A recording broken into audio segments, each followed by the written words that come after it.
Saudações a todos, saudações a todas. Estamos com mais um volume, o volume 7, da Quem Possa Interessar, para aquela conversa, aquele bate-papo na hora do cafezinho com vocês sobre os bastidores da nossa greve, a greve da Fazubra 2015. Bom, começamos semana passada com uma reunião no dia 23 com o planejamento.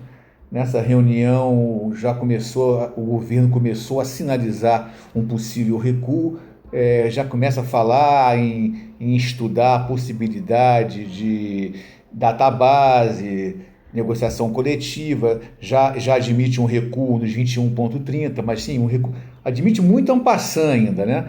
Já começa a aceitar uma proposta diferente dessa, no tempo de contraproposta, tipo, ao invés de ser 4 anos, ser 2 anos, 3 anos, uma coisa assim, um ano, eles estão reticentes com um ano, embora nós tenhamos tentado muito manter a proposta de um ano, tá? Houve um aumento razoável dos benefícios, com exceção do Vale Alimentação, porque no auxílio alimentação, eles apresentaram 400 e uns quebrados, mas num estudo que eles fizeram um mês antes e nos mostraram, nesses estudos, dava R$ 663. Então nós estamos forçando a barra para que ele pelo menos mantenha os R$ 663 que eles nos apresentou. Óbvio que eles vão falar, não, mas foi estudo, não sei o quê. Não importa. Não importa se foi estudo, eles nos apresentaram esse valor. Se apresentou é porque havia viabilidade. Então nós estamos forçando a barra em cima de 663 sobre o auxílio alimentação. Bom, depois disso veio a reunião com o MEC, tá? Mas antes disso teve a marcha dos SPF, uma marcha muito boa, onde majoritariamente o pessoal do INSS foi o grosso dessa marcha. Realmente o pessoal do INSS veio forte para essa marcha, e logo a seguir veio a reunião com o MEC e o planejamento.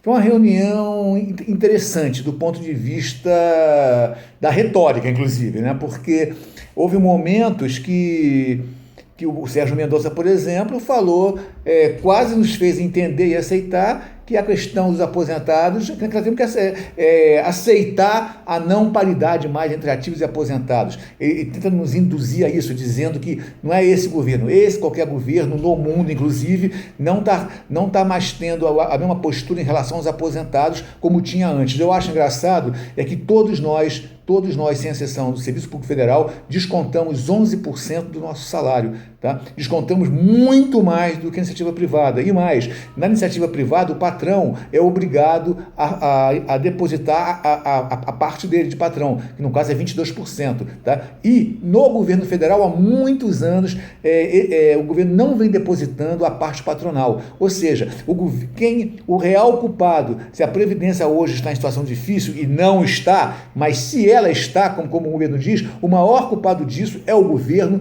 o maior culpado disso é os descalabros do governo com políticas macroeconômicas ruins, que só atende aos interesses do grande capital.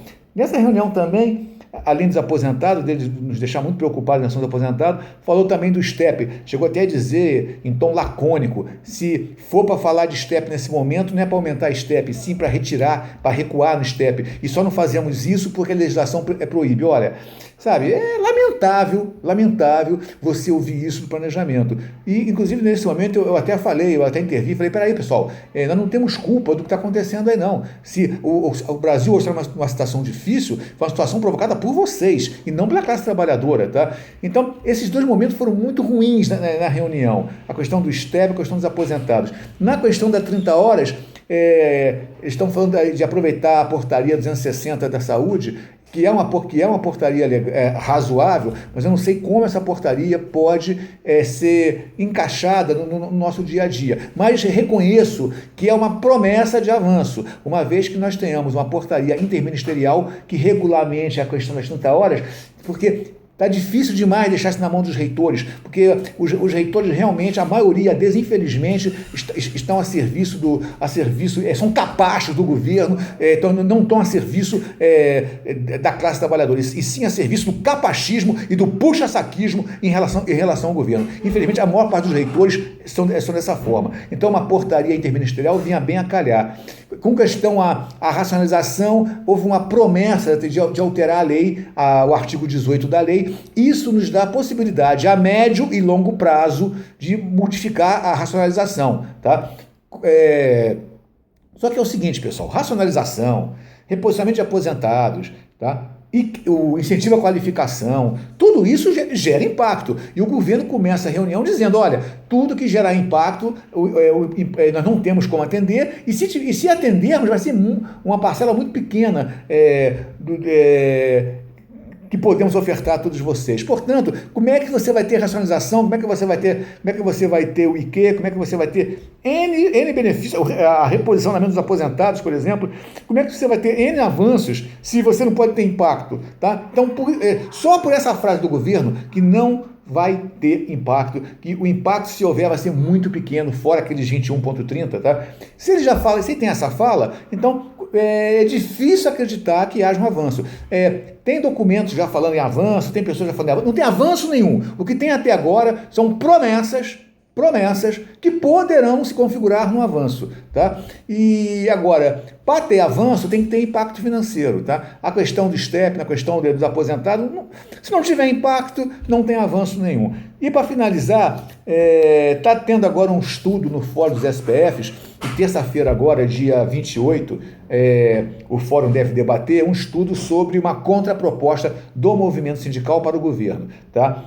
Tem um estudo que fala uma parcela única de 19%, agora em janeiro, e tem outro estudo, nesse mesmo estudo fala que se for em 2 vezes, são 2 parcelas de 9,4%, uma em 2016, outra em 2017. Bom, eu quero dizer o seguinte, nós, do Pensamento Sindical Livre, tá, somos claros, nós vamos respeitar a resolução da plenária da FASUBRA. E na resolução da plenária da FASUBRA é 27,30 em janeiro agora, de uma vez só. É isso que nós vamos respeitar. Podemos até não defender mais isso, desde que a maioria das bases assim o decidam, tá? Portanto, estão fazendo um estudo nos SPFs em 19 de uma vez só, ou então 2 de 9,4, mais ou menos isso. Terça-feira agora vamos ter uma noção melhor desses estudos. Esses estudos vão descer para a categoria e a categoria vai ter que decidir. Agora, enquanto a categoria não decidir nada, o Pensamento Sindical Livre, nós vamos apoiar única e exclusivamente 27,30 a partir de janeiro de 2016, tá? E a partir daí, inflação mais PIB, tá? Só vamos mudar de posição por ordem expressa da maioria da categoria, mesmo não concordando, mesmo achando que não dá para ter recuos, não dá para vacilar com esse governo. Mas, se a maioria decidir, nós somos escravos da maioria. Como nós sabemos, a democracia é a ditadura da maioria. Portanto, temos que radicalizar, temos 30 dias agora, os próximos 30 dias, nós vamos ganhar ou perder essa greve nos próximos 30 dias. Esses 30 dias são fundamentais. Não fazer matrícula, inviabilizar vários atos administrativos, ocupar rodovias, ocupar as vias públicas, ou seja, fazermos notar na grande mídia e fazer com que o governo acorde e perceba que ele está tratando e negociando com a categoria que mais a categoria que recebe menos serviço público. Ninguém consegue no serviço público receber menos que a gente. Inclusive, eu falei isso na cara do governo na reunião passada. Tá? É muito fácil sentar com uma categoria que recebe 15, 20 mil, agora com a gente é muito difícil, porque 1.190 de piso, tá? E mesmo no teto, hoje, mesmo no teto, 7 mil nos quebrados, olha pessoal, a gente ganha muito mal e o governo tem que entender que tem que nos tratar de maneira diferenciada. Não dá para tratar de forma igual os desiguais. E nós somos desigual e nós somos o pior salário do Serviço Público Federal. Era isso. Semana que vem vamos ter uma nova edição da Quem Possa Interessar. E uma boa semana a todos vocês. A luta continua, sem luta, sem ganho. Um abraço a todos, um abraço a todas.